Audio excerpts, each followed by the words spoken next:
So growing up, one of my favourite characters, as we've heard, was Batman. Particularly Tim Burton's Batman.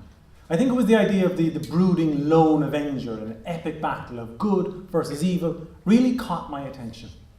Now, I never stopped to ask, what happens next? What happens after the bad guys are caught? I mean, the imprisonment scene just seems so final to me. Justice done, right? I also never thought to ask, well, do they have a partner, children? How are they affected? Now, these are very important questions because across the world, imprisonment levels are rising. In Ireland, they recently rose 100% in just 4 years. Now, this means more families are being impacted, with over 8,000 children in Ireland affected on any given day. Now, some people will say, well, you do the crime, you do the time, or these children are better off without a parent like that. But these children have done no crime. And while, yes, some children are better off, my research shows imprisoning parents merely creates broken homes, increases poverty, mental health difficulties, education difficulties, and social isolation.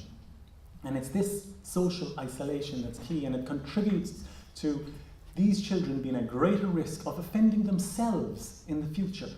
Imprisonment is not working for these families, and it's not working for our society. But what if imprisonment isn't a final outcome, but the chance of a new beginning?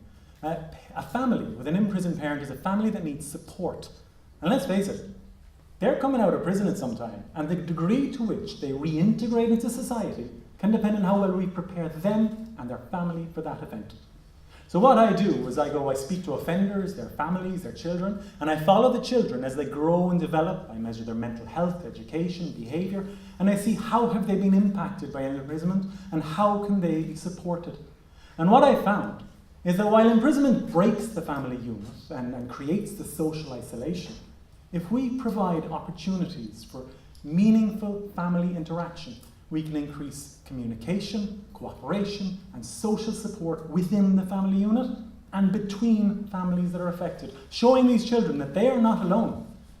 Now, the imprisonment system it's not designed for family integration. Officers are not trained, and the facility is simply not there. So the second aspect of my research, I go to prison complexes. I talk to governors, I talk to officers, support staff, and I ask, what are the barriers to implementing these supports in the prison? And what we're doing is we're changing the prison environment. We're changing the prison from being a retributional, punitive prison system to one that's more about rehabilitation and hope. And don't get me wrong, I love a good sequel. Nothing would please me more than seeing the Joker returns. But for the sake of a safer society, maybe it's time Batman just hung up his tights. Thank you very much.